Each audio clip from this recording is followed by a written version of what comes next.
There you go, folks.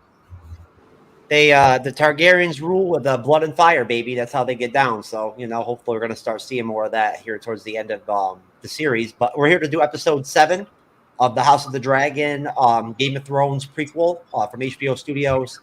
Once again, I am partnered up with Loki's mom, Renee, my good friend and frequent guest on the MCU's Bleeding Edge. It's good to see you again, Renee. Good to see you guys. Well, I'm not really fucking seeing you. I just see your stupid skeleton. Well, yeah, but I can see yours. Avatar or whatever. I'm just making fun. I'm just joking. I like your avatar. I'm just kidding. That's Lady Death Lady, and she's also been with us the whole time. So that's right. She's my spiritual advisor. And that's right. And you make sure that you change outfits on her almost like every other show. So yeah, try to. Yeah, she has an extensive wardrobe. She's quite fashion conscious, and she loves dressing in vintage haute couture. That's right. When you got that big YouTube monetization money, baby, you can afford that kind of stuff for the skeleton there. Absolutely. Lady Death Lady. Anyways, is far better than I do. Hey.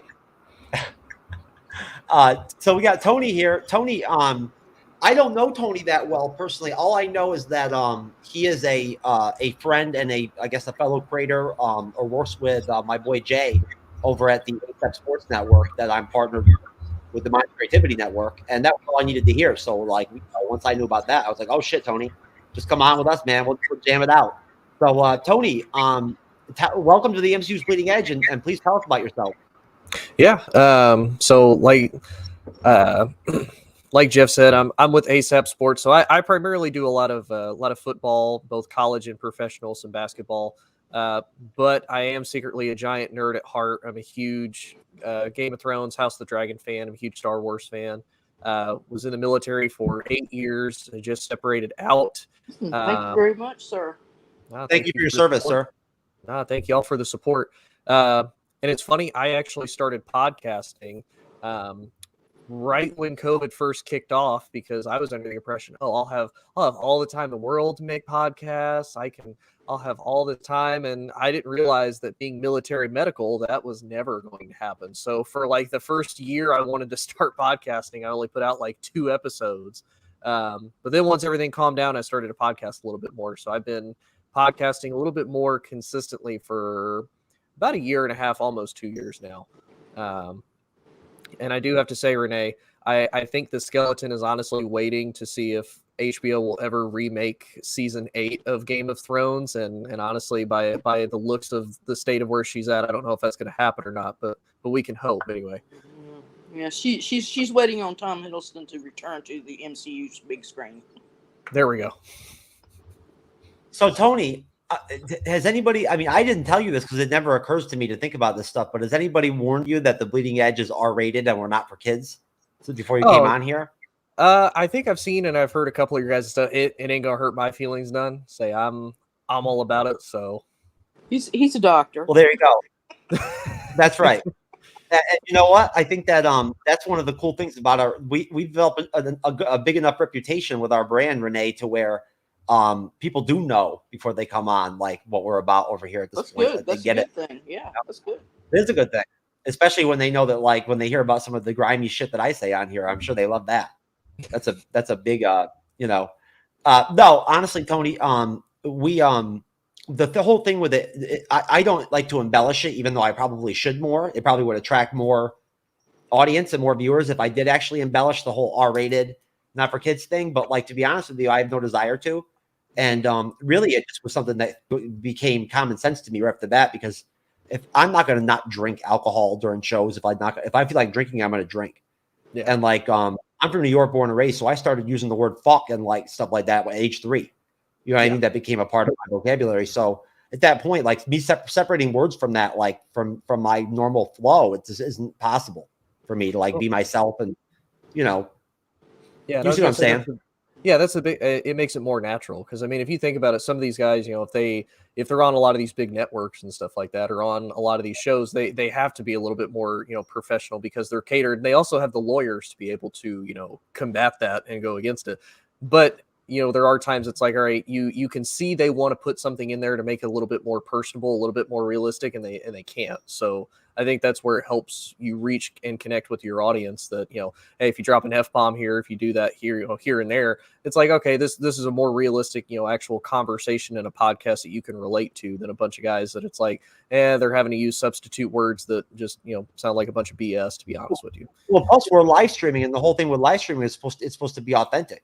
You Yeah. know what I'm saying? Like, what, you know, how are you being authentic if you're not being yourself and talking the way that you talk? You know. Mm-hmm. So I mean, for me, we didn't start that way, but it just became very clear, you know, because it's the same thing with my guests. If my guests want to smoke or something like that when they're on the show, I don't give a shit. Right. I don't care if they want to vape or whatever and whatnot. You know, it really, when it boils down to it, that's all it's about. But no, I think that in general, at the end of the day, YouTube wouldn't have monetized us if they hadn't know what we were about. Yeah. Like they're, you know, so at that point, I know what the lines are that I can't cross on here. Mm-hmm. And I just hope that my guests know when they come on that, like, they can't, you know, there's certain barriers that they can't, you know, cross too. And so far, everything's been okay with that. So, but alas, I must say that Renee and I have been working our asses off trying to do these reviews of these House of the Dragon episode, these House of the Dragon episode reviews, because this is definitely a different dynamic for us. I'll be honest with you, Tony. I don't know how much episodical, you know, TV review experience you have and whatnot, but we do Disney Plus series and stuff like that on a regular. But this is some really thick, you know, heavy shit, you know, for us so far. I mean, and so at that point, now neither Renee nor I watched Game of Thrones. We did not. Really? Okay. No, So, I didn't watch if anything, no, you're probably, if anything, you probably know more about the lore and everything and whatnot than we do. So if there's anything throughout the course of the review I am moderating where you feel like you want to correct me or help me out or whatever, whatnot, feel free. Don't even feel like there's any, you know, have at it. Because we just want to do a good review, you know what I mean? And you know, based off the knowledge we do have. Yeah. I watched the Game of Thrones. I've read the books. I've read like 3 of the books so far. Mm-hmm. And I know about this whole conflict. I do. I've watched the breakdown videos on YouTube and whatnot, but it is very intrinsic. And there's going to be another time jump between episode 7 and episode 8. I know there is. I saw the trailer for episode 8. Did you know that, Renee? No, I didn't know that. There's going to be another big time jump between episode 7 and episode 8. Another one. Can you believe it? Another one in the first season. Well, yeah, I hope so. Yeah, where it left us, I mean, a big where one. it left us in the episode we're reviewing, it's, you know, and I'll say it right up front. I don't like any of these people anymore. None of them. None of them have. Oh man. Yeah, we'll get into that. Yeah, they've even kind of explained it. It's like setting up. They've done it almost like another pilot episode of, you know, okay, now you've got new characters. Now you kind of have to establish the background, but then also retie it back into the story of where they fit into. So yeah, it is weird how they keep doing all these weird time jumps, but some of these characters don't age. I'm like, how come everybody else ages, they don't? We could do a whole show. We could just talk about these time jumps and like HBO deciding to go in this direction. You know what I mean? Like with the first season, you know, like deciding to do things the way that they did, because they could have chosen different paths with this whole, you know, Renee, by now, I'm sure you must have done enough research to understand basically the gist of this whole conflict, right? Well, how it plays out overall. Honestly, no, I haven't done, as far as in the House of the Dragon lore or anything like that. I have not read any of the books. Well, there's only one book. And just to let Tony know, and I've said this before on the show, I'm not a big fantasy fan. I don't really like that. I never was a big Tolkien fan. I'm hardcore science fiction, and my attraction to Marvel and whatnot is because they do delve a lot into science fiction themes and whatnot. So that's my attraction for that. But fantasy, where I come from, as far as the show goes, you know, there's not really that much fantasy in it. It's basically just. It's certainly not anything specifically historical, but it's based on a lot of historical things that Martin undoubtedly went to. Like I think it's already been said, this is a reflection of the Battle of the Roses in medieval England, and then I also see a lot of Anglo-Saxon Chronicle stuff in it. I mean, and then there's just a little bit of lore and stuff with the magic and the dragons that are pulled into it, which. For me, I wish there was a lot more of that and a lot less of this political intrigue, which basically we've seen in dozens of movies, historical dramas and whatnot. And Shakespeare, you know, a lot of Shakespeare-ish type stuff in it. So otherwise, I mean, I'm hanging in there. I really wanted to do something different with Jeff, and Jeff encouraged me to do this, and so far I've enjoyed it. Mhm. But even so, I'm still. If you had asked me, will I go and watch the Game of Thrones now? I still don't know if I would. I mean, it's just like I said. This last episode just left me just. Ugh.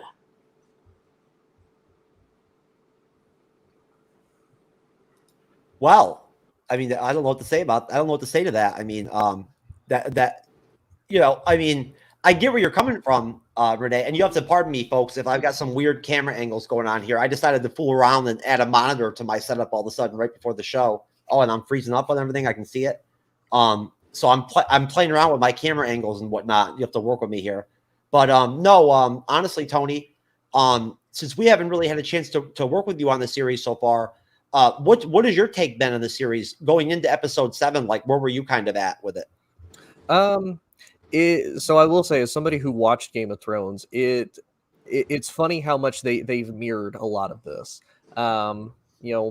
To not super go in deep with Game of Thrones, like Otto Hightower, for example, they try to mirror him a lot to the old Hand of the King of Tywin Lannister in Game of Thrones. How he's this very prominent individual. He's trying to do things for the benefit of his family. There's a little bit of differences to me personally. Of Tywin got his reputation because of what he had done to other houses, even underneath, like his own bannermen underneath his own houses. And Otto is he's a little bit more sneaky about it, whereas Tywin, it was pretty much known, and he's very upfront with it. And of course, even in Game of Thrones, there's always a battle for this, lineage of who exactly is supposed to inherit the Iron Throne. And it's funny about how, we all pretty much know. Well, actually, I say I don't want to jump. No, I can't jump too far into this yet. So I'll wait until we dive a little bit deeper before I make that other connection. But overall, I mean, I don't think it's bad. I know from some of the books, they've highlighted more characters than what it is in the books. Like Daemon is not actually a main character in the books as he is in the House of the Dragon so far. But I do like what they've done with him as far as making him a true kind of not super antagonist, but not super protagonist in the story. He really just kind of does his own thing so far. As far as what I've seen, I like it, but I am kind of skeptical about the whole, age thing. But I was also personally, I liked Millie Alcock better than I do. I can't remember the lady's name that plays Rhaenyra now. I thought Millie was a great actor. I agree. And I think if they would have just made her a little bit older, she could have honestly mirrored Daenerys from Game of Thrones. Emma D'Arcy. Right. Plays is the one that plays the Princess Rhaenyra that we're seeing now. Yeah. And honestly, I don't think she's a bad actor. It's really nothing against her. It's just with Game of Thrones, they primarily focused on Daenerys, and they only had Emilia Clarke play her throughout the entirety. Whereas now, House of the Dragon, they've had 2 actors play her. They have a young version and an older version, and it's like, I feel like if you would have kept the continuity, you would have been a little bit better as far as the overall favor towards the character. Sure. And of course, I'm sure you already have heard the rumors that there's already been talks that they could potentially do a series like based off of the Millie Alcock version of Rhaenyra.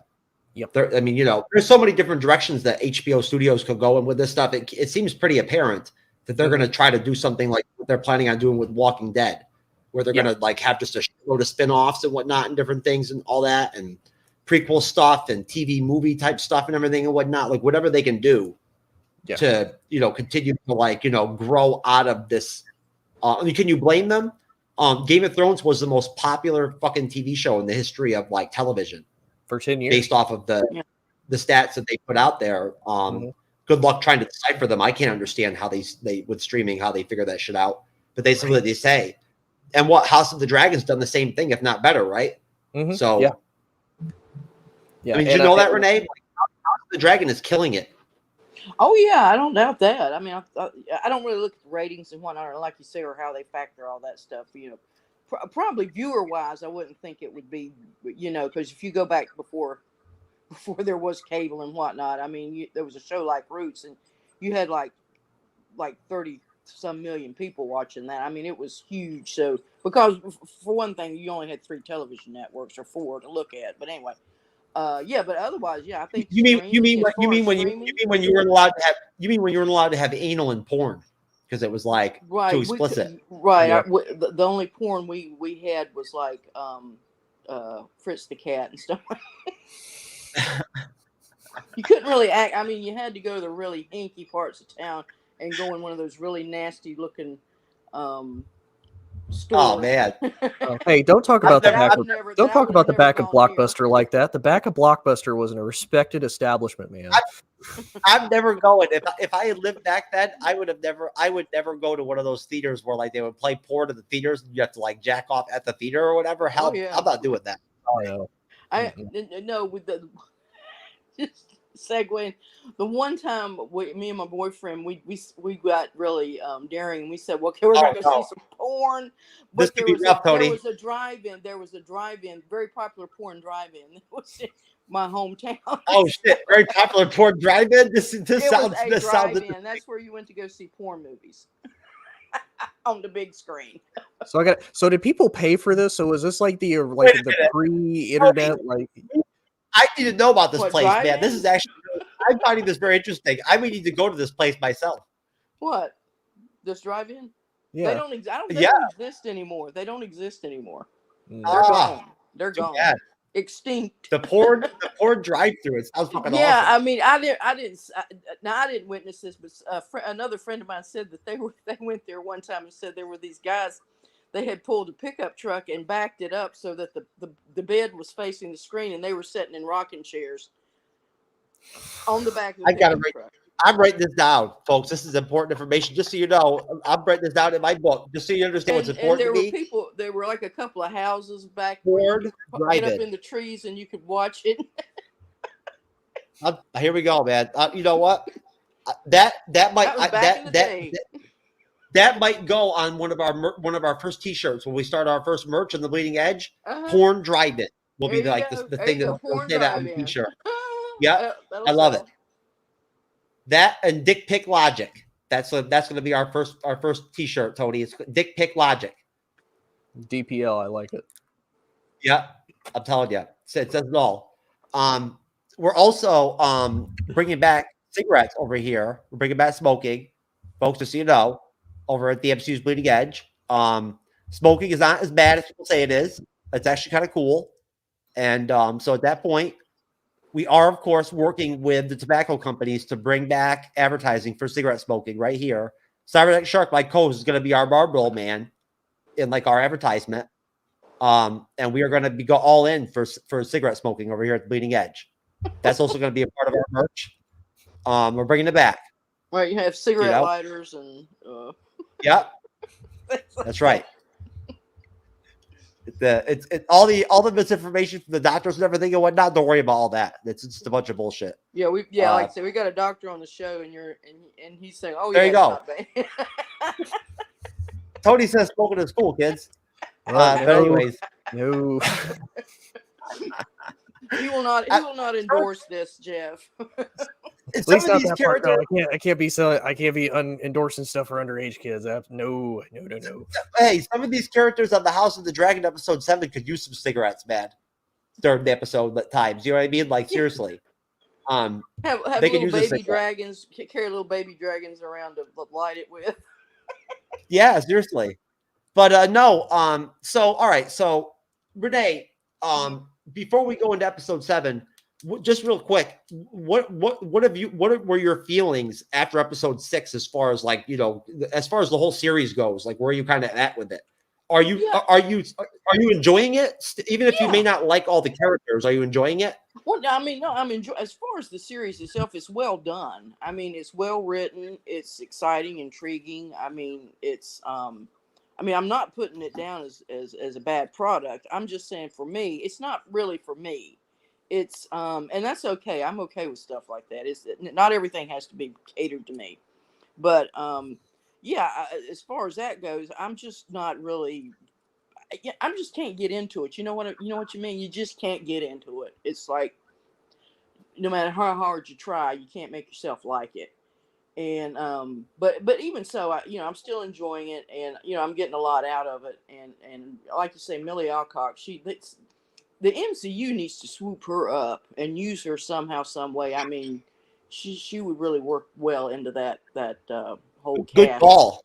Good cast. Yeah, good call on that one. Can she be the new Aqua Woman? Can Amber Heard just go away?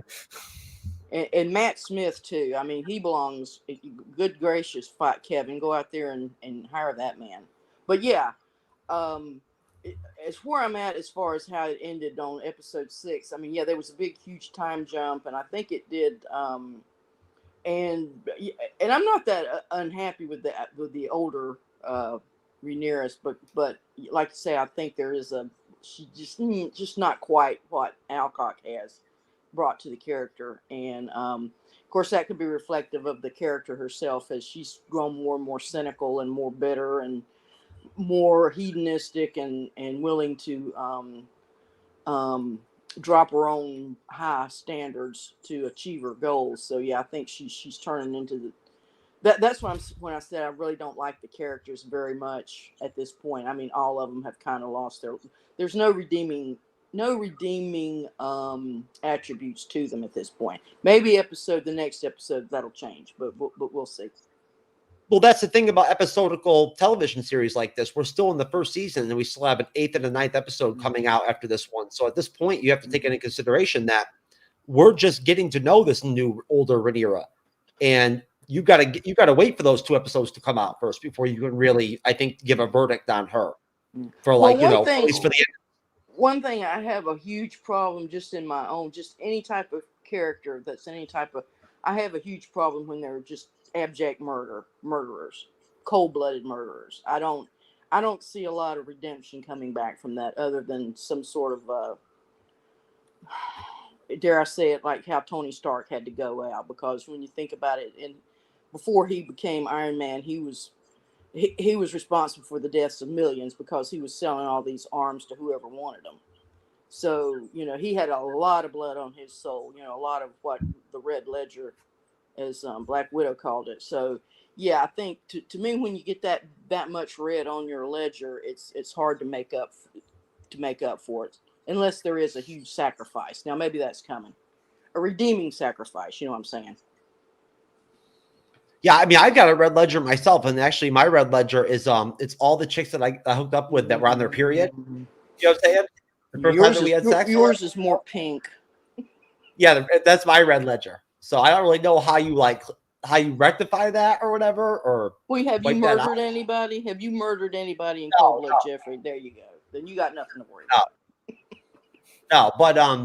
No, but Tony, I think you would agree with me. And that is pretty funny, folks. I got to give myself credit for that. The fact that I managed to flip that red ledger thing or whatever into that shit was some dope shit. I'm going to have to make sure that I edit that out and put that out there real quick. But either way, just a little bleeding edge style nugget here for the show. Tony, I mean, you tell me. See, I honestly don't. I look right past it when these characters kill. And have people killed and whatnot, because when they're playing the Game of Thrones, you know what I mean? This is just how it is for them in this world that they live in. There's no way around it. Almost you know what I'm saying? To them, they are doing ethical things in a way. You know what I'm saying? They don't feel like that they're. If that makes sense, and they're not crazy. It's a kill or be killed type thing, because if you don't do it, somebody else is going to do it to you. And that's even if you're trying to just be a good person, you're trying to be moral, you're trying to be ethical, or even if you're just trying to be the person that, tries to find a common ground for everybody, it will very easily get you killed.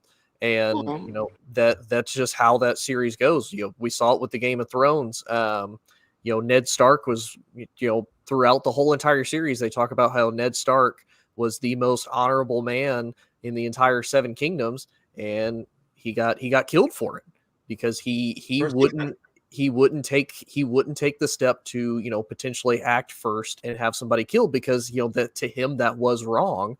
And I know we look at it and it's like, yeah, he truly is the best character. but like we said, with Game of Thrones and even House of the Dragon, you have to do it, because if you don't, somebody will do it to you first, and then that's pretty much the end of everything. So it does suck. And I mean, I see what people say, and I mean, we've seen it so far with, the strong kid with the club foot. He has his dad and his brother executed. That happens quite a bit. Like I said with Tywin Lannister, his whole entire song for House Lannister, The Reigns of Castamere, is about him taking a bannerman's house, basically forcing them into their underground catacombs and then burying them alive, and to show his power and to show that, no, this is the house that is going to run everything, and you guys are going to submit before you guys try to do something to, usurp us. So it's one of those, it's a necessary evil, as I'll call it, in order to be in this realm and to be in this whole entire world. Well, I mean, I totally agree with you on that, Tony, but I think for me, the issue is that then we turn around and we admire that behavior. What you're saying, this is the same moral issue that went on in the whole Godfather movies series. I mean, exactly the same thing. Kill or be killed. It's just business. It's just business. Yeah. And we don't admire that. We don't admire that gang culture, drug culture. That's what they do there. We don't admire that at all. Mm-hmm. I mean, I understand, like you said, that the historical aspect of it. Absolutely, that's how it was. That's how these people had to survive, and that was, like you say, you go back and you read some of these things, and I mean, it was horrendous. The point is, we progressed as a society beyond that. That was the whole point of the Enlightenment, was to get away but from these are medieval times, that. Renee.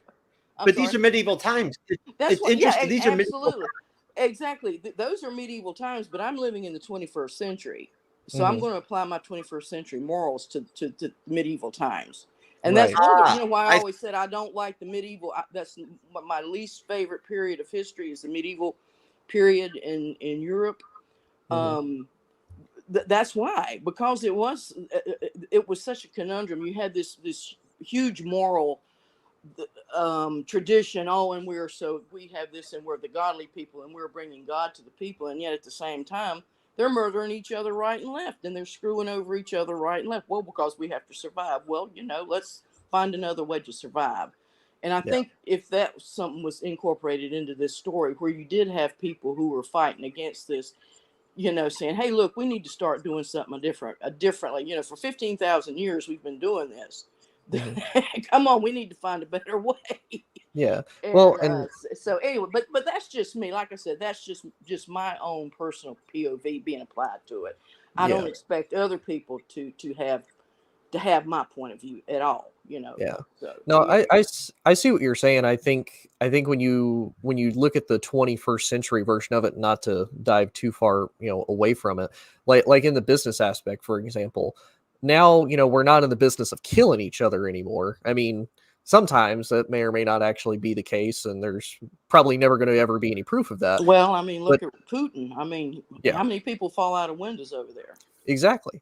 But at the same time, if you look at it in the manner of, okay, in the business, I'm not going to, physically kill you and take your life, but in the business, I could ruin you financially. I could ruin your market. I could ruin your product. And it's the same thing. It's just not as bad, because you still get to live. Like, you could still go do something else. You can still continue on. But I do see what you're saying. And unfortunately, as bad as it sounds, you have to have something bad to order to learn the good from it. If that makes sense. But I don't see anybody. But if there's been, and my understanding, this whole span of time is like, for this universe is like 15,000 years. And if they haven't evolved any better than that in 15,000 years as a society, then why should I be interested in these people? They're never going to change. Right. Yeah, no, I don't know. Well, look, historically, the speed or the time it takes for a culture, for a society, for a nation, for a country, for the human race to evolve, it changes. It's not, you know what I'm saying? I mean, like, that's one thing that, I mean, there are periods. There's a thing called human progress, and there doesn't appear to be any No. human progress. There is, but there is. If you look at our history in general, the factual history, there is neutrality at times, like where there were time periods where there were, like in the Dark Ages, where things did just like sit for a long time, for thousands of years, and nothing really evolved. Well, not there that was no long, progress. just only a few hundred. No, but seriously though, you got like remember this is a TV show, right? Like let's just enjoy it for what it is. You know, it's an opera. It's a saga. You know what I mean? Like, you know, and it's played out on TV. It's supposed to be entertaining. You know what I mean? You're supposed to hate some of the fucking characters. It's part of the deal. Not all of them. Yeah, like I said, you're supposed to like one of them. I'm not damning the TV show per se. I'm saying that one thing that it lacks for me is any redeeming value. Yeah. I mean, I hate to put it that way. Can you imagine if Damon was on the She-Hulk series? Any moral redeeming value. I'm not talking artistic redeeming value. I'm talking about for my own personal POV. I don't see any moral redeeming value in this. Whereas this all over the place in the MCU. Yeah. Can you imagine if Damon was in the She-Hulk Disney Plus series? What he would be like? Oh, it would have been with all those like series. Oh hell yeah, I'd have watched. Yeah, with all those pussy ass, like weak ass pussy like male characters and everything. You have David in there smashing women's heads in and shit. That would have been interesting, you know. Right. But either way, all I'm gonna say quickly as my moderating, my short moderating comment is just that again, I find this entertaining and shit. I love these. This is my stuff. Like I love serious, dramatic, you know, like adult themed content. That's why I've always loved HBO series. I think that they make the best TV series there are. I may not be on the same ideological standpoint or whatever as HBO Studios is at in terms of this kind of some of the kind of stuff that they interject into some of their series, and they don't even hide it either. They don't even play around. They don't give a shit. They don't have to. It doesn't even bother me when they do it, to be honest with you, because I see it and it's whatever. You know what I mean? Like I still find the shows entertaining, and I've never seen anybody else out there that makes TV shows as good as HBO. If you like they have some good ones. Oh yeah, if you like adult themed type content, you can't go wrong with Band of Brothers and The Wire and The Sopranos, and I could go on and on. Deadwood, I think, is one of the best shows ever. I'm still waiting for the damn Deadwood movie. I don't know what the hell happened with that shit. They said 2 years ago they were going to make one, and then it just never happened. You know, but seriously, you know, I mean, you can't go wrong. When I was a kid, I even liked watching Sex and the City. I loved that damn series. I watched the episode every week. I used to watch it. You know, at like 13, 14 years old. I thought that Jessica Parker or whatever and whatnot was awesome. Whatever the hell her name is. But yeah, I think my first HBO series when I was 13 was Oz. That was the first one that I tackled. Good job, Mom and Dad. Good parental supervision there. Let me watch Oz in my bedroom as a kid, you know. Well, male men raping men. Yep. Male rape.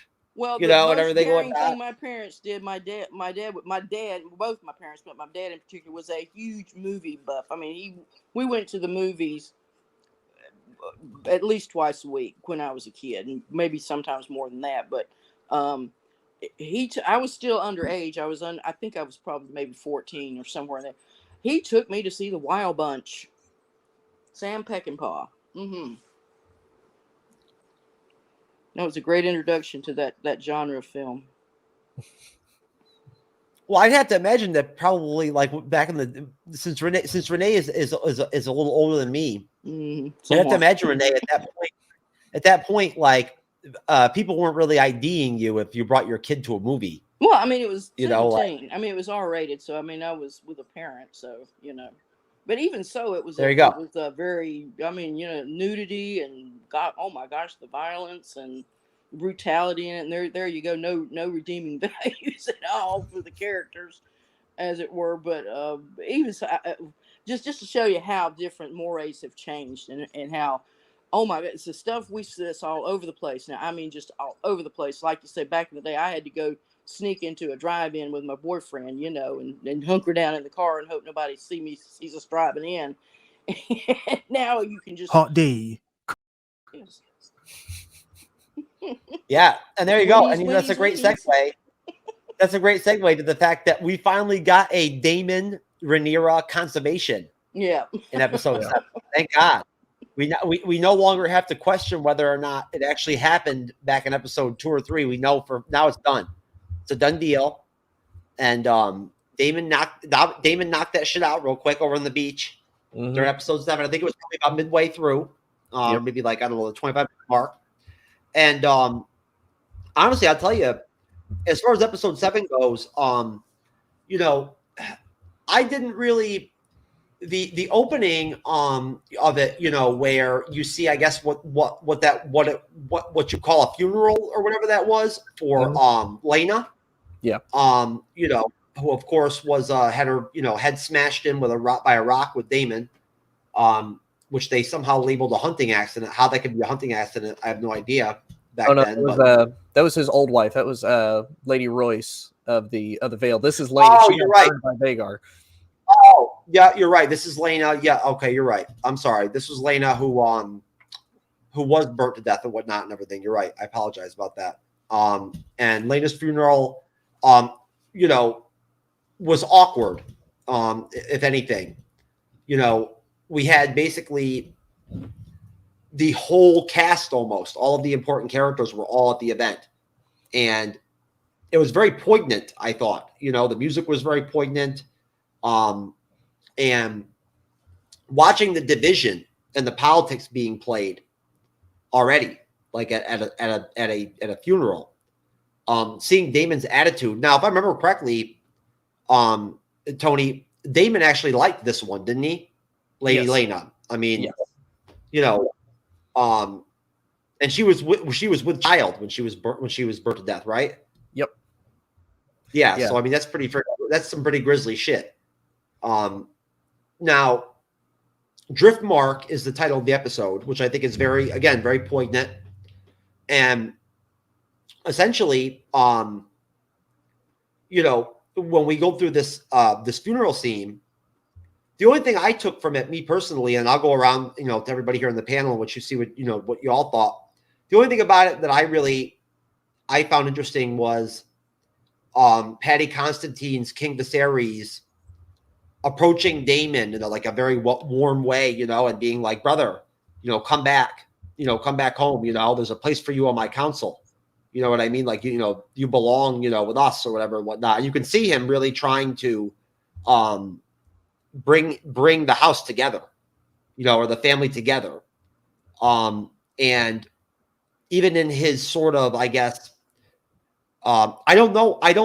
I mean, I know how physically, like, you know, falling apart he is. I don't know mentally if he's like how with it he is at this point in episode 7. I think he's got his wits about him. To me, it seems, even though he's unable to grasp the fact that like all of Rhaenyra's children are not like actually full-blooded Targaryen children at all. Like, you know, or they're not, you know, they're not friggin' Leonis's or whatever. You know, yeah, they're not Velaryons. Yeah. Yes. Yeah. Yeah. Mentally, Viserys is still there. Yeah, mentally, Viserys is still there. It's physically is where, you know, Viserys. I've read a few theories that basically what he has is what we would kind of consider like modern day leprosy. By the whole theory that they put behind it, that it might be leprosy. But yeah, so I mean, Viserys kind of recognizes that as, you know, it's been 10 years since the whole falling out with, you know, whether or not he actually soiled Rhaenyra, the fact that he, you know, asked to marry Rhaenyra, and Viserys took that as, you know, Daemon wants to, you know, secure his spot on the throne and whatnot, and have either himself or his kids eventually rule. And so Viserys, you know, it's been 10 years. Daemon lost his wife. You know, Viserys knows that Daemon is probably grieving, and, you know, Viserys knows that his time is coming to an end. So it's like, okay, I want my family to be there with me. You know, all of my kids, for the most part, all of my family is here at the Red Keep, with the exception of Rhaenyra and well, actually Rhaenyra is there, but with the exception of Daemon, you know, he's the only one that's not there. And he did kind of take into the fact of Daemon hasn't done anything against him for the last 10 years. He hasn't been a pain in his ass for the last 10 years like he was the first, you know, 6 episodes that we saw Daemon, where it's like he's being the quote rogue prince, as he's called, of he's just causing trouble. He does what he wants to do. So yeah, to me, this is Viserys wanting to wanting to try to make amends before his time comes to an end and actually get to, love his brother during his final years, basically. Sure. There's definitely there's and again with the time jump, you're right. I mean, it's obvious with him being ill almost essentially that he must be questioning, he must be reckoning his own mortality. Yeah. To some extent. That makes sense. That does make sense. Now,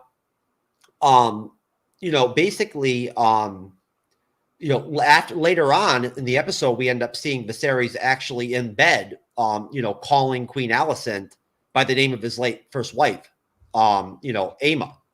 And I think that right there lends towards the fact that maybe he is starting to slip a little bit mentally, even at this point.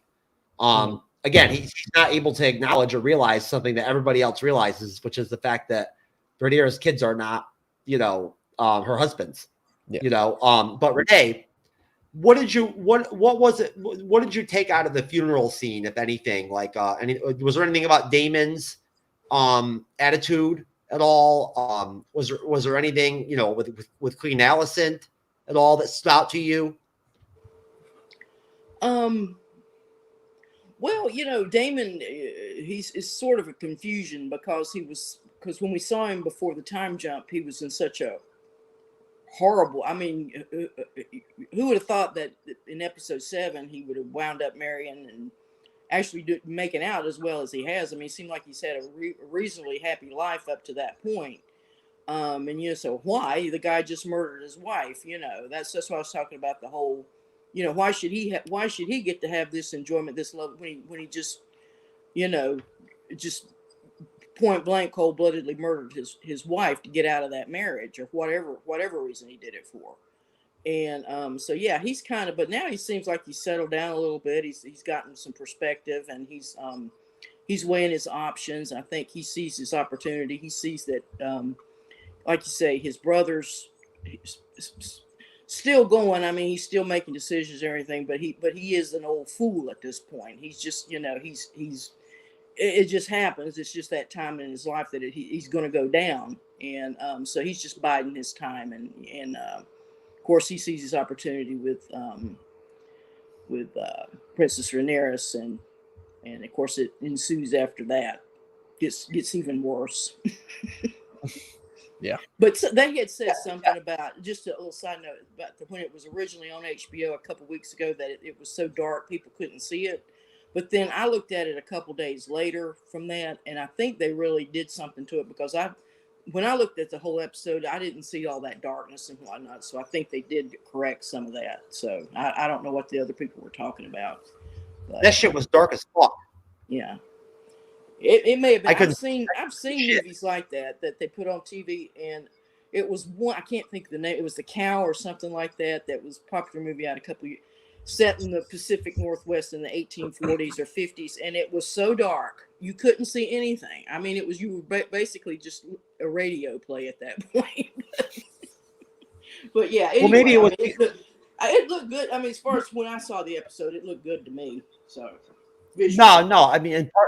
Partially a part of that with me, on my end, has to do with the fact that I was watching the episode on my cell phone. Well, okay. So I got you. Yeah. You had to use, gas-powered television. Yeah. So you're gonna end up with a little bit of a dark screen at that point, but no. And so at that point, of course, we see that Daemon basically tells Viserys to go to hell. He doesn't need anything. He doesn't want anything from Viserys. He's perfectly content where he's at. I believe he's at Dragonstone. Yep. Let's see. What do we have here? Excuse me, a question. Do you will transmitter the cap of today? I have no idea what that means. Ariel Gonza, I apologize, but I don't know what that means.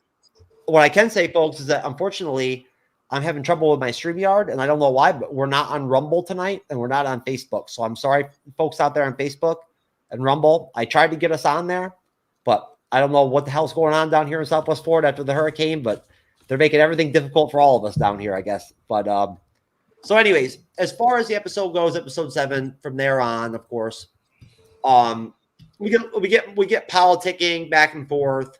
We do get we get scenes with the kids again, like episode 6, where essentially these we get we see scenes with Prince Aemond. We see scenes with essentially with Daemon's children, and basically we get some of the same, like, I guess, almost supposition and politicking and familial almost politicking that goes on in episode 6. But basically, I guess for me, moving on to episode 7, what I found poignant, to keep things kind of short, would be the fact that essentially we end up with, later on after the funeral, we end up with basically a scene where we do get the beach scene where we get Rhaenyra, the elderly, not elderly, but the older Rhaenyra with Daemon. And now there's no way for us to know how long it's been since Rhaenyra and Daemon have spoken or been near each other or talked at all. We have no idea. We have no concept of how many years it's been. I can't remember if she mentions it to him in their dialogue or not, that it's been 5, 6, 7 years. Who knows how long it's been? I mean, she's married, he's married. He lives in a completely different place than she does. That may have been the first time they've seen each other in 10 years. Who the hell knows? But either way, they have a very interesting dialogue. And I'll go to you, on that one, Tony. What did you take out of their conversation and everything and whatnot? Because obviously we know where it ends up going. We already talked about it. They do consummate their relationship finally as adults. And of course, later on in the episode, they're going to talk later on again. And, there's going to be, some talk about marriage and how's that going to be made, how's that going to be possible and whatnot. But at least for this beach scene, I've always found these dialogues between Daemon and Rhaenyra very interesting and profound. What did you find interesting about it? Yeah, to me, this was kind of like a I'm gonna say it's almost like kind of a feeling out situation, because we know early on in the series that there was a little bit of that kind of attraction between the two. There was a little bit of that, he was her uncle. They would kind of have some friendly banter, but there was also some kind of, there was some tension because of the fact that Daemon is removed as the true heir to the king, and Rhaenyra is finally named heir. So it was, okay, how does Daemon respond to this? And really, she's the only one that Daemon, I don't think, would ever go after to hurt in that manner. Anybody else, I think Daemon would go toe to toe with no issue and wouldn't think any differently. But with this, it was, how do they still kind of feel about each other? Daemon is now on his second marriage. He's lost a wife that he truly loves. He has kids with her. And then Rhaenyra is basically now, she's still kind of frustrated because, she's finally named heir to the Iron Throne. She's forced into this marriage with Laenor. Obviously, as we know, Laenor didn't really hold up on his end of the bargain as far as trying to produce children with her. So it's, hey, where do we still stand with each other? Do we still stand as far as like there's a little bit of an attraction there? Could we still potentially make this work? Basically, how do they still feel about each other? And you notice that it's like they picked right back up where they left off with basically seemingly no issue, even though we don't know if they've had any type of contact with each other for about the last 10 years or so. Renee, what are your thoughts? Yeah, I think, like I say, their connection's real. I mean, they truly do love each other. I think that's true. Of course, Daemon's always thinking 3 and 4 moves down the line. He's always calculating. So, and then you have the problem with the who is it? Elam, the I guess that would be his father-in-law now. Because now he has, at least there's some Valyrian blood that is flowing through into his children, into Daemon's children. Mm-hmm. So I can see that maneuvering where he would support Daemon and Rhaenyra, because that would then put his granddaughters back in line for the throne at some point. So I can see how that's playing out. But yeah, I think I think you're absolutely right, Tony. I don't think he would. I think that's the one thing. That's his one Achilles heel is Princess Rhaenyra, because he does. I mean, it would take a lot for him. It would take he'd have to dig down really deep to do her in, and that's still possible. But I called that out a long time ago, Renee. You know I did. I called it out episodes ago. Absolutely. You did. I did. Mm-hmm. Yeah, I did. I knew that was the one untouchable character for him. That if anything, that really is his true love. Mm-hmm. It's obvious. Like they're portraying it very well. If anything, I think they're doing a great job of it. Yeah. I mean, you can see how uniquely he treats her and talks to her and whatnot. He almost talks to her like a friend, you know, which is rare for him. You know what I mean? Like, you know what I'm saying? Like, you know, he's a pretty straightforward, brash kind of guy, but he's also very, I guess, strategic in how he goes about, you know, his wordplay, unless he's pissed off, you know, which he's pissed off quite a bit. Or he gets, be honest here, he gets in his cups, and then he falls apart. Yeah, and that's usually then, you know, and those things usually connect anyway. So you know what I mean. But hey, there, you know what? There's quite a few characters in the House of the Dragon, and especially in episode 7 that are in their cups throughout the episode. I noticed that when I'm watching them. I always pay attention to who's drinking and who isn't. You know what I mean? I think it's interesting to take into consideration that some of the, like, look at that one episode we have of Viserys that was like so profound, like 3 or 4 or whatever, with the hunt and everything and whatnot. And you know, and his son's birthday, he was drunk throughout the whole episode, and you watched him like evolve his drunkenness as it went. Yeah, just get and like more and more. Yeah, and look at how profound it ended up getting. You know what I mean? Like it ended up taking him to these like places, like into his psyche, where he was like emptying his soul and shit on Alicent. You know what I mean? And I found that extremely profound. Yeah, I still think that was the best episode of the series. I do. I think that it's unfortunate. I think this will be the only season, obviously, that we're going to get the series and Paddy Constantine, and then he'll be gone. And you know, obviously, I mean, his death will probably be the end of the series, I would assume. And either, and I think probably, if I had to guess, I'd say season 2 will probably start right with him dying and Alicent deciding to not tell anyone and hide it, because that's what happens in the conflict. That's what happens in the book. You know, she hides his death and basically, you know, uses her relationship with Sir Christian Cole and you know, and the Kingsguard to you know, assert control essentially over the Iron Throne to some extent, if I'm correct, right, Tony? Yeah. I don't want to give out any type of spoilers, because I have seen the next episode, so I don't want to give out any spoilers to anybody. I don't want to ruin them. Okay.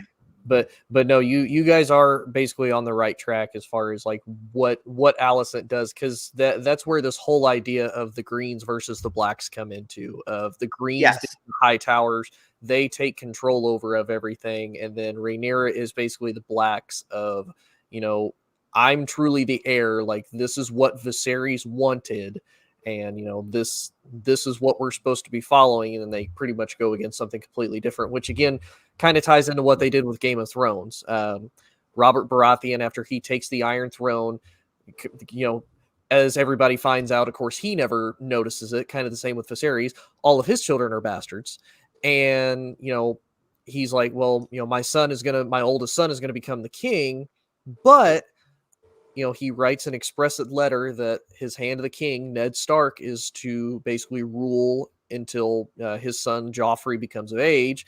And that never happens because the queen, Cersei, which would kind of be Alicent at this point, which she does kind of mirror Cersei a little bit in some of her mannerisms and the way that she does things as her character.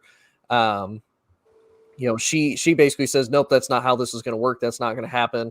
And she puts her own kid on the throne, which is essentially what Alicent is going to try to do. Of no. I don't care what he said. I don't care what was said in front of everybody else. This is what's going to happen, and this is how we're going to do it.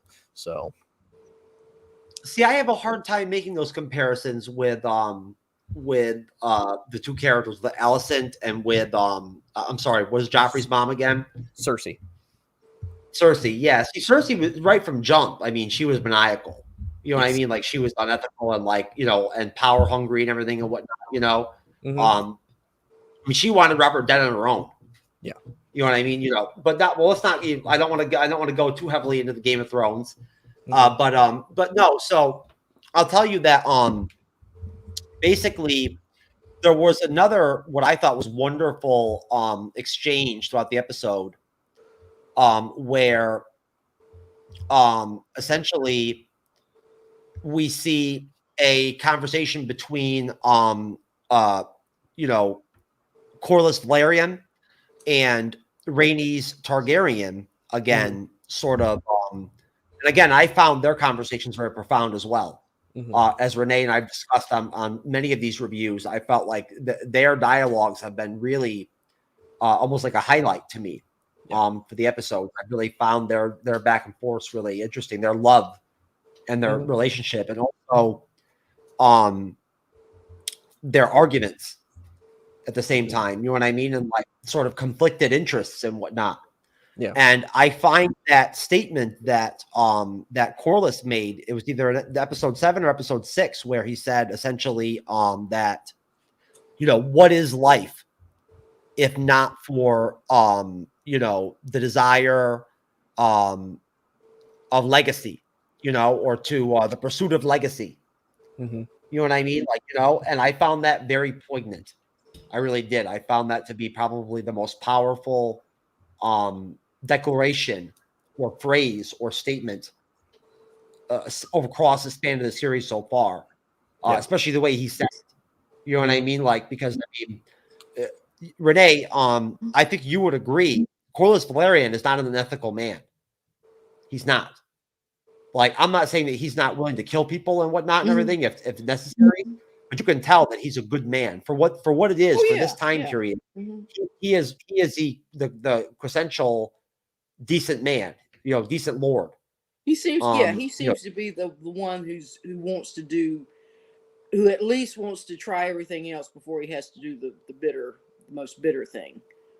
So yeah, I mean that's that. Yeah, I'll agree. I think he's probably one of the nicer, put quotes around nice characters in this whole episode, whole drama. Yeah, I mean I would agree with that. And I think his wife, who didn't get to be the king, she was supposed to be the queen and she didn't get it. She got bypassed. Rhaenys. Right, yeah. I like I say, I always have trouble with all these names and whatnot, but yeah, I think she's got some ethics to her also, but but they both want to, like you say, as you're saying, this was that time period. That was their zeitgeist, and that's how they had to survive. So they're going to do what they have to do and choke it down. But and to a large King Rhaenyra himself is like that. He tries to do everything he can before he has to go to war and do those types of things. He wants people to get along. He wants the society to progress and be better. The whole thing is building that beautiful. His dream is to build that beautiful city where and whatnot. And of course, it's in the meantime things are just really horrible out on the streets. And I wish they would show that a little bit more. I like what goes on at the street level as much as I do in the castles. You don't get to see a lot of that.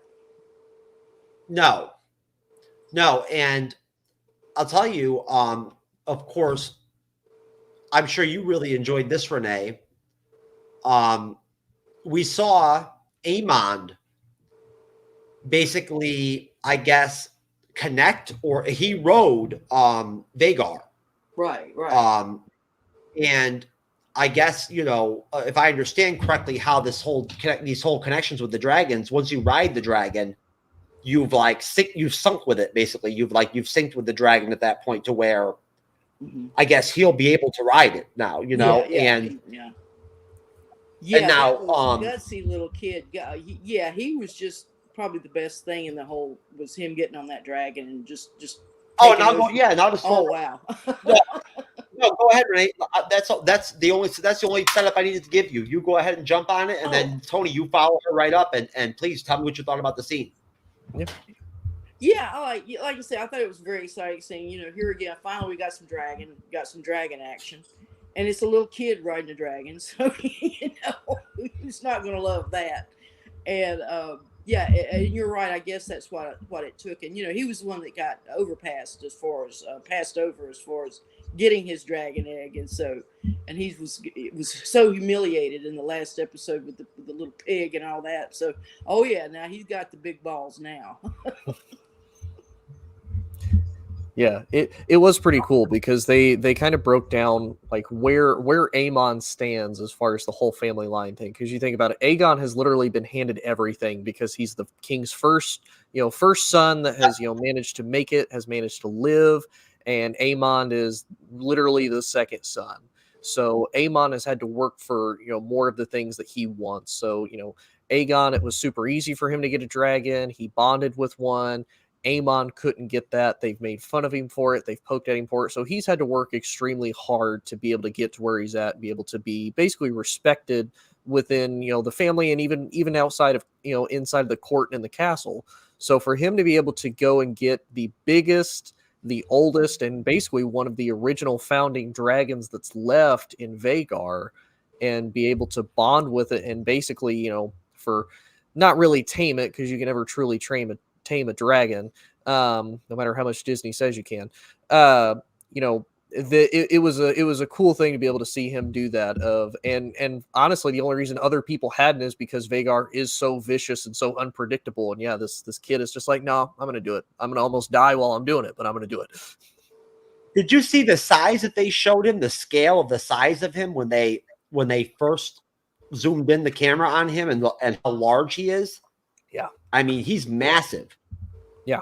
And you got to think this is where kind of Game of Thrones fans always try to say that Drogon, Daenerys's biggest and largest dragon, is potentially as large as Balerion the Dread, the original dragon that Aegon the Conqueror came in with. No, it's like Vhagar is slightly smaller than Balerion, if that gives you any indication of how big Balerion is. And like you said, when they zoomed in as just to how big Vhagar is, this is a massive dragon. And that's because, they've never been contained in these dragon pit in these cages. So they're free to grow however large they want to. And they will continue to grow as long as they're given free reign and they can eat when they want to eat and everything and whatnot. They just grow.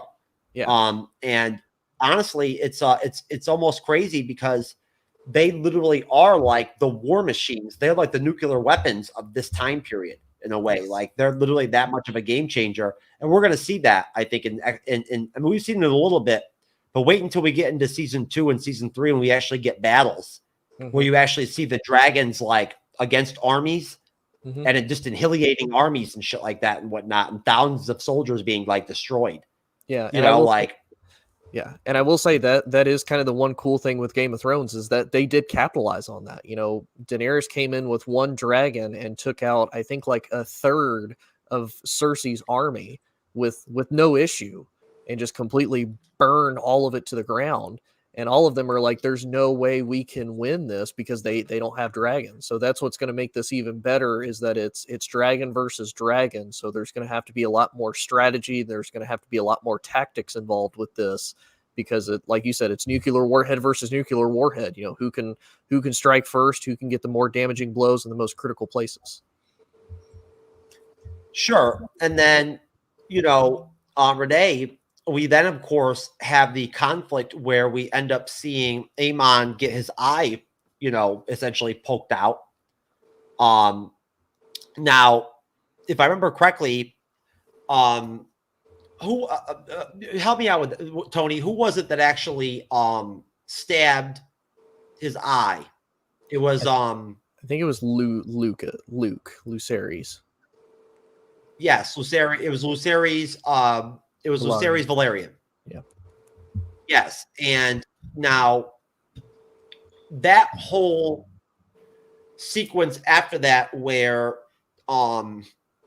we end up with the politicking and the back and forth with Alicent and Rhaenyra and we have it brought to attention to Viserys that there was questioning of the bastardization of her sons, and everything and whatnot.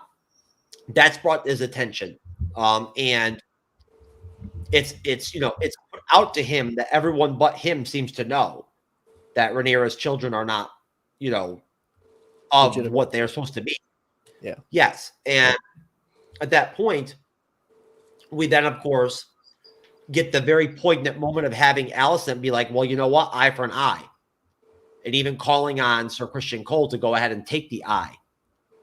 From the Lucian, Valerian, boy, and Viserys, setting her in her own place and being like, you know what, like, I'm the king, back off.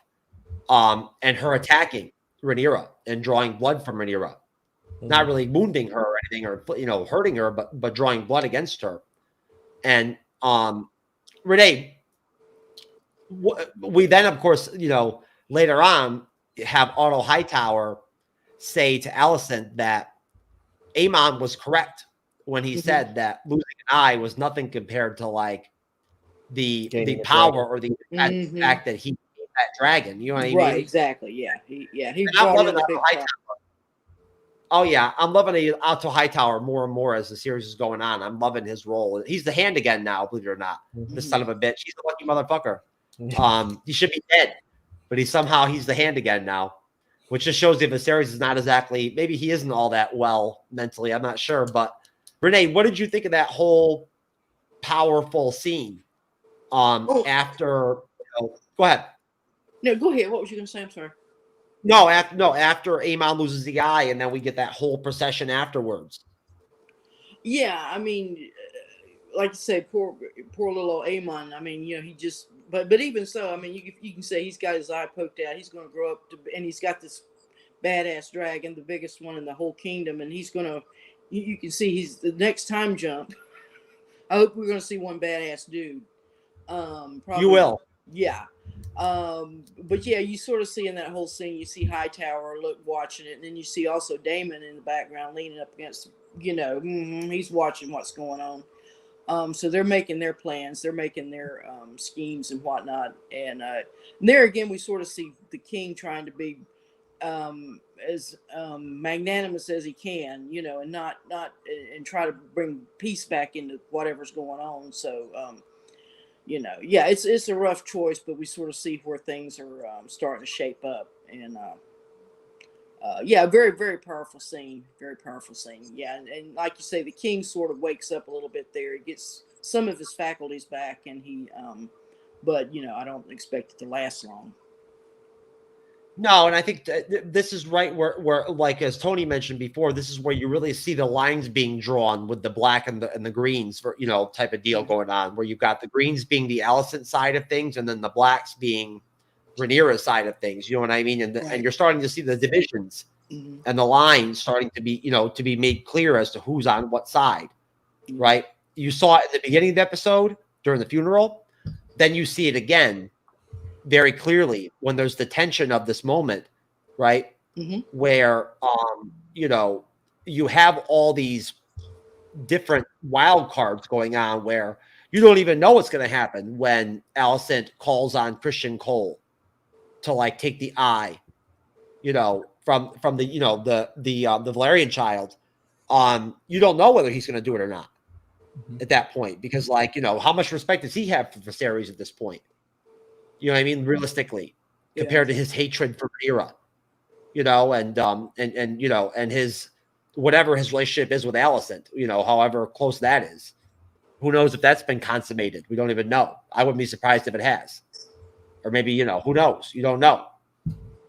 Maybe we'll see that in episode 8. I have no idea. But so basically, what I found beyond that, and Tony, you tell me what you think, was really what I thought was actually a very tender almost scene with Rhaenyra and Laenor, where Laenor talks about how much he loves his children, even though they're not his, and feels like he's failed her as a husband. he's a good man.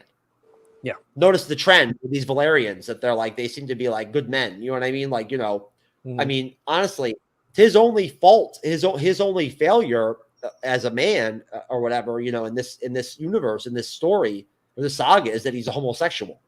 Yeah. Like that's his only problem, basically, and that's pretty shitty. You know what I mean? Because like at the end of the day, he's not a bad dude. You got to give props to a guy no matter what. At the end of the day, I don't care if it's the Middle Ages or now, that loves his kids that aren't even his blood kids. Yeah, and it is really tender, the fact that he and that he does admit his own shortcomings. The fact that Rhaenyra did try, and that he was like, I couldn't do it. So, but again, like you said, the fact that he's still willing to take on these kids, he knows the kids aren't his, but he still defends them. He still lets them take his name. He still considers himself a father to them, even though they obviously know that he's not. And he still rolls with that. So it was a really tender moment. And of course, I don't know how far we want to, jump on continuing with it. What Rhaenyra does to still show that she really does love him. And she even said it, she really does love Laenor for who he is. And the fact that he is a good and honorable man, that he was not this guy that married her because he wanted to try to gain his own, potential family wealth or his own personal gain as far as inheriting the throne. He was just as much stuck in that marriage as she was. But he was still kind to her about it. He wasn't abusive. He wasn't like, I hate you for having to be a part of this. Once they had those established boundaries and those lines drawn, he was all for it. But it does kind of suck that he wasn't able to basically fulfill his end of their deal, and at least having one legitimate child, because as bad as it sounds, a lot of this can be kind of pointed to his fault, because now her children are coming into question, that she doesn't have a true legitimate Valarian heir, that they're the strong kids.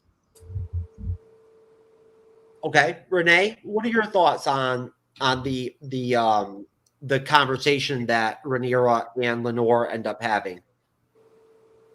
Yeah, I mean, they're like you point out, he's not a bad person. I mean, as far as I talk about having no redeeming qualities or whatever, he does, and unfortunately, it seems like the people with the redeeming qualities don't last long. Let's see. Yeah, I think that he and she really genuinely liked each other. I mean, they had a good friendship and a good, as it was, a good marriage. And he took his responsibility as far as raising the kids and being daddy to them and taking them out and having fun, whatever dads do, and training them to be soldiers and whatnot.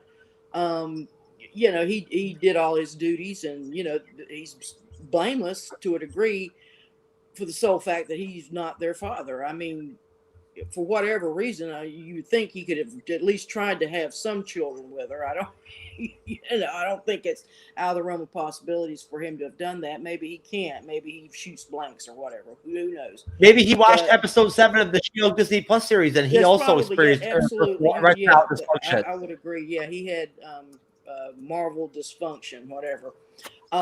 Yeah.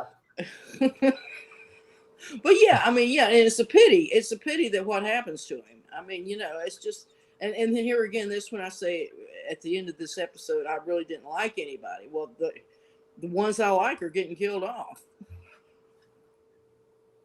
Well, hey, except for the kids, I don't hate any of the kids. They're all.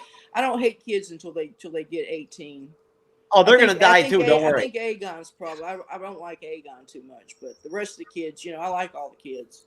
Yeah, Aegon is definitely a lot weirder than what I can't believe kind of the way that they've gone with him, like the whole random him like jerking off in the window, like just completely. But I was like, that is so just weird. And the fact that his like Allison does not bat an eye. She's just like, what do you think you're doing? I'm like, what do you mean? What do you think you're doing? What? You're not going to talk about this? Yeah. Well, hey, let's remember now here. Now, at the end of the episode, of course, Rhaenyra pulls some slick shit, and essentially, we have Daemon go out and set up a hit job, where you know, it looks like Damon pays, you know, Laenor's lover, Coral or whatever, to stage a duel with, you know, with Laenor. And surprise, surprise, it's not Laenor's body that Corlys and Rhaenys find burning in their fireplace, but some other random person's. And actually, Laenor is on a boat with Carl, traveling somewhere down the narrow sea to go, you know, live their own happy gay life together, you know? So, hey, some of the good characters survived, Renee. Like, Well, there was a maybe, positive hopefully, maybe he'll come back. Yeah, maybe he'll come back a little bit later. I thought he was actually killed though. That's what but the point was they attempted to kill him, you know. Even if he didn't, they wanted to get him out of the way. Yeah. So they did, but it was some magic shit, you know what I'm saying? So okay. You know. Okay, I didn't I missed that part. I missed that part then. Yeah. Yeah, they pulled some slick shit, right, Tony? Yeah, so you know how like kind of before this happens, like Damon randomly like snaps that guy's neck because he looks real similar, like build wise, he's very similar to Laenor, and that's who they. And you notice that the kid that is, you know, watching Laenor and Carl fight runs off to go tell the guards. Well, that's the perfect time for them to bring in this other body, throw them in there, cut his hair, and then he can escape. I gotcha. I must have been watching some porn. There you go. Right? On my iPad. That drive-in porn, baby. That drive-in porn, baby. There's a Tom Hiddleston lookalike. Oh, okay. There you go. So, Tony, I got to ask you, man. We are actually going to be doing the Andor Star Wars series. Okay. Next, let's see. This Wednesday coming up, we're actually doing Werewolf by Night. We're doing the review of the Werewolf by Night. Mm-hmm. You know, Disney Plus TV movie or whatever. Renee will be on that. But we're going to be doing Andor episode 1 the following Wednesday. So not this Wednesday, but the following Wednesday. We're going to start right from episode 1. And we're going to review it. Now, you're a Star Wars fan, correct? Yep, big Star Wars fan. Well, I'll tell you what, man. We'd love to have you on a couple of those review shows for Andor. Yeah, I'd be down. I don't know how Renee feels about that. I'm not sure if she's all down for Andor or not. We'll have to see. How are you feeling about that, Renee? I'm still nursing my wounds over Boba Fett. Let's see. Yeah, I could probably do it, but I can't do it next Wednesday because I won't be available. But yeah, I'd probably jump in. I'll jump in on it. Okay. I guarantee you, I have a very strong feeling that it's going to be better than Boba Fett. Although, you know, and She-Hulk. And She-Hulk, yes. Let's not even talk about She-Hulk, please. I'd rather not. I just want to forget all about it. Like it never even happened. I just wanted to be over. Show. I had to do a second, or I didn't have to. I did a second show with Grandmaster over at Freeform.net at the Podcast of Champions. So I had to redo everything I did with you guys. How did that go? I mean, how did that go? What did the champions think over there of the finale of the shit show She-Hulk fucking series? Well, we lost one of our regulars couldn't be with us, but it's just Grandmaster, myself, and Taylor. And I'll leave it to your imagination what Taylor thought. That sounds like an exciting, worse than what I thought. But yeah, sounds like an exciting, entertaining show. There's a lot of personality in that room. With that, I'll tell you right now. Yeah. That's almost exciting as the porn drive-in. Taylor down. He has a lot of great comments. Taylor is really deep. I mean, we sell him short. We think he's just a wooden Indian, but he's not. He's very warm, and he just has some very. I don't sell him short. Hey, I love Taylor to death. No, Taylor is awesome on movie reviews and shit and whatnot. Oh, yeah, everything. He's great. He's great.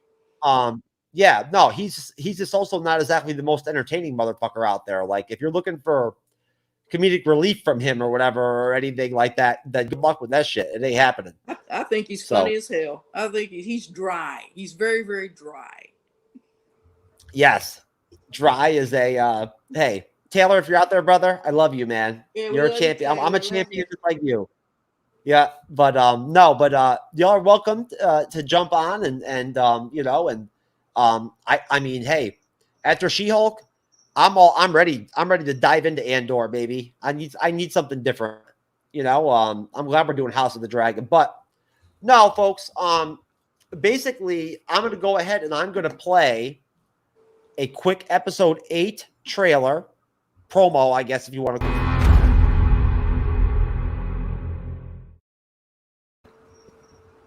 Look at Otto Hightower sitting on that damn freaking throne. Mm-hmm. Now, what does that mean? Oh man, does that mean we're going to lose Viserys in episode 8? I guess maybe he's set in his region or something like that. For Maybe he's at the porn drive-in Yeah. during that episode. Yep. You know, I don't blame him. Right. Yeah. I've watched the episode. It gets even better. There's a lot of surprises that you're just like, whoa, wait a minute, whoa. Oh, But Tony, you're shocking me. It gets even better. The House does. of Dragon It gets even series better. gets even better. It does. Oh man, I mean, wow. to me at least, it gets better.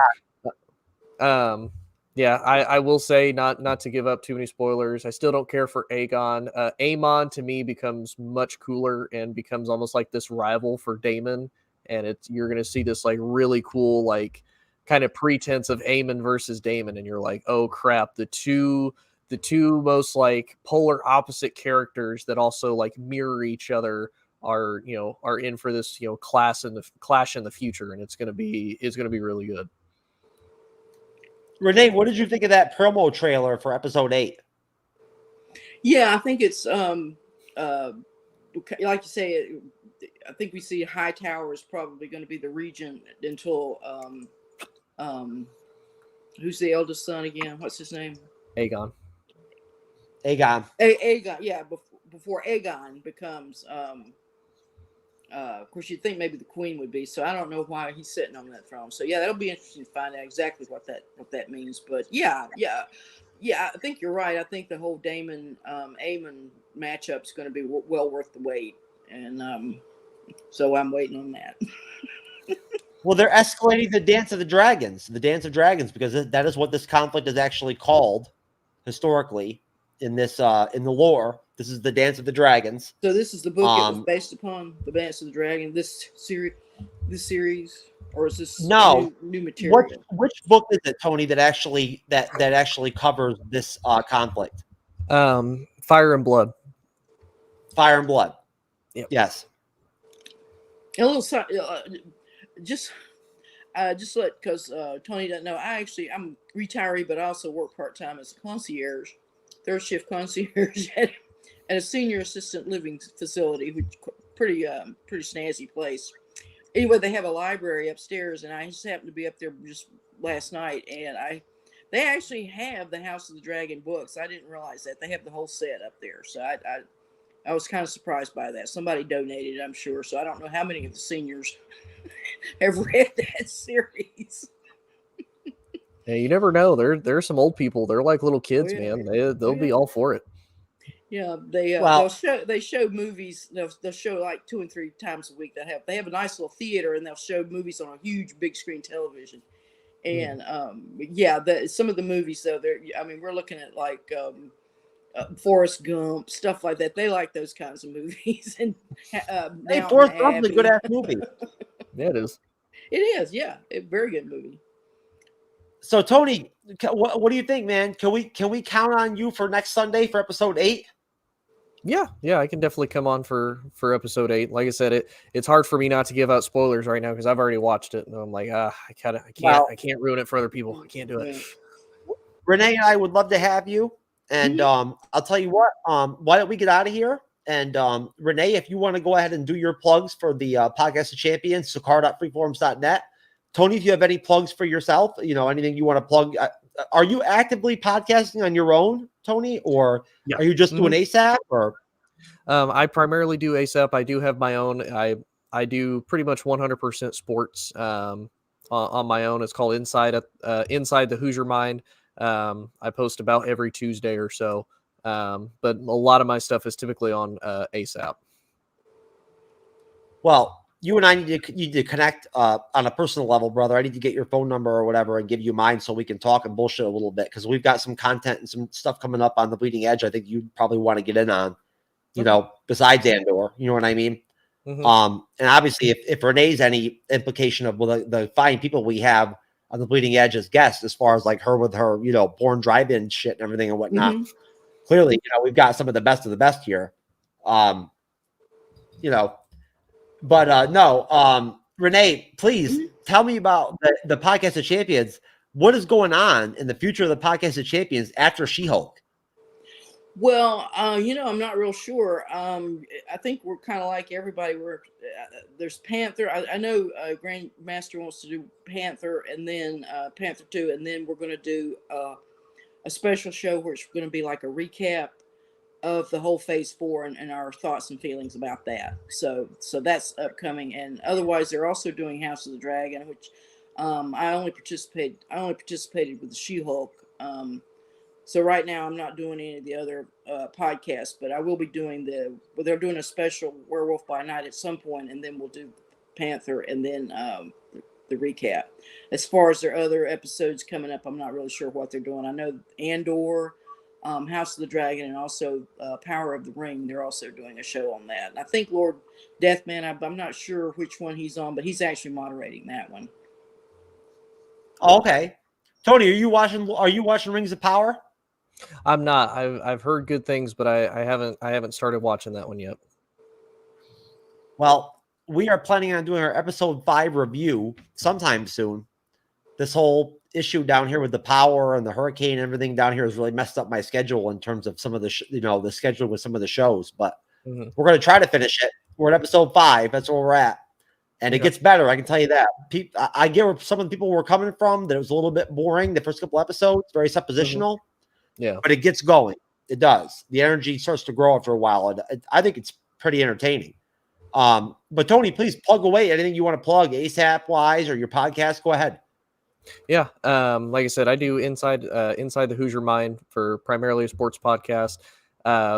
My main sports network I'm a part of is All Sports, All Plays, ASAP Network. We have pretty much everything. We cover a lot of NFL, a lot of college football. We even have a lot of NBA shows that we'll start to cover as the NBA season kicks off a little bit more.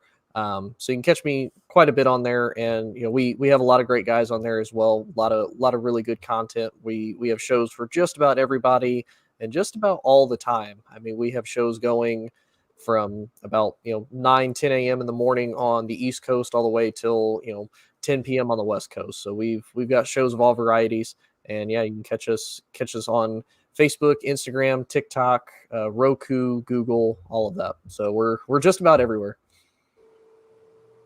There you go, folks. And of course, my individual content is nothing that can actually be publicly shown, because it would be they don't have a rating yet that actually fits to my personal content. It's beyond R and X and everything and whatnot. They've not come up with a letter yet to be able to rate it, unfortunately, which I'm not too happy with. I feel like It's PD, Jeff. It's PD. Porn driver. Oh, okay. Okay. It's PD. PD. Rated PD. Oh, okay. PD. What is that? What does that mean? P? It means it's beyond X. It's beyond X. PD. Oh, okay. I got you. It's so all right. Well, there you go. They won't even show it in 4 walls. It has to be outside. It's so much. Well, there you go. Now I feel less disrespected and whatnot, and unincluded and whatnot, knowing that there actually is a rating for my content. Absolutely. My personal content. There you go. But no, folks. No, folks. We'll be back. Obviously for episode 8. Tony will be back. Renee will be back. Shout out to all of you that make up the majority of our views on YouTube and whatnot, especially. Which are those of you who watch our videos after they're not live, and they're actually, active on the YouTube channel. That's literally probably 90% of our views come from that. So we want to thank all of you out there that catch this afterwards, after this live stream, right now. I hope you enjoy our discussion on the porn drive-in with Renee and Tony and everything. It was very enthralling, very profound. You're welcome. You're welcome. Yep, I'm definitely I'm thinking about starting my own porn drive-in. Just to be honest with you, based off this show, I'm finding very inspired that like maybe I should go in that direction. That could be my future. I could invest into the porn drive-in industry. We'll see. But in the meantime, we'll be here next Sunday, 7 p.m. Eastern. Well, you know what? Oh, shit. I'm not even going to say that. I'm not going to say 7 p.m. Eastern, 4 p.m. Pacific, because then again, it might end up being 7:30 p.m. Eastern. So it'll be somewhere in the 7-ish. We'll put it in that range. In the meantime, we will have our Wednesday evening, 9:35 p.m. Eastern, World by Night review this Wednesday coming up. I guess that's what? The 19th, I think? Who knows? Doesn't make any difference. 19th. Thank you. I appreciate that, Tony. Mm-hmm. And besides that, please, look, Cyberneticshark, my co-host, and I would love to get to the 5,000 subscriber mark here pretty soon. So since we already hit 3,000, do us a favor. If you're going to come out and check out the content and whatnot and everything, whether it's Bleeding Edge reactions and it's me with Bandmade and whatnot and everything, or whether it's House of Dragon, whether you're an MCU fan or whatever, if you find us entertaining, if you're watching our videos, just hit the subscribe button. It's not hard. I do it for folks all the time, that aren't even half as entertaining as we are, and I'm still subscribing to their asses. So if you can, come on now, hook us up, help us out here. Either way, I want to thank Tony for joining us, joining me and Renee very much. We appreciate you, Tony. Yeah, appreciate you guys having me on. Yeah, awesome. Sure. Yeah, I know you're going to be researching porn drive-ins right after you get out of here. Just like I am. 100%. I think that's a thesis right there, a doctoral thesis, porn drive-in. There you go. I'm telling you, folks. But in the meantime, if I can get my mouse to work here, I'm having all kinds of technological difficulties over here, folks. I'm telling you. Well, give it this more hurricane shit. This hurricane shit is no joke. But we will see you on the next one. And for Tony, for Renee, for Cyberneticshark, my co-host, for Jeff S, aka TrueKnowledge, we'll see you later. God bless you, and take care.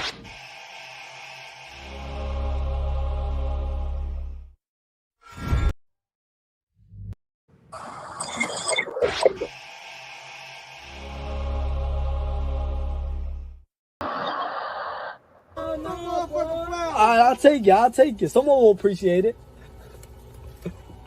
You ever go on, boss? Hey, and I'll give you these flowers for free.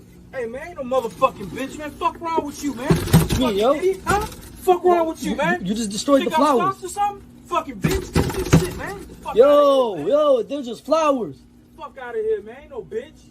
They're just flowers, bro. I promise you, they're just flowers. Man, you soft-ass motherfucker. Bet you won't come from behind that glass. What you mean? I'm just saying, they're flowers. There's nothing wrong with them. What the fuck wrong with you, man? Why you getting so pressed over flowers? I paid for motherfucking flowers, man. I paid for my fucking Snickers, man. Fuck wrong with you? Alright. It's just a flower. Nah, bro. You don't want it? Nah. Okay. Change. Here's a bag. You have a blessed day, my brother. Yeah, and you can have these flowers. Because I'm feeling generous today. Some flowers? Yeah. What the fuck I need some flowers for? What you need some flowers for? Yeah. I'm just feeling good today. I'm giving my customers flowers. You think I'm a bitch or something, bro? I don't need no fucking flowers, bro. What you mean, I bro? don't need no fucking flowers, bro. I'm good, bro. Why you so mad about just some flowers? Bro, I'm going home to my female, bro. I don't need no fucking flowers, bro. Oh, so you think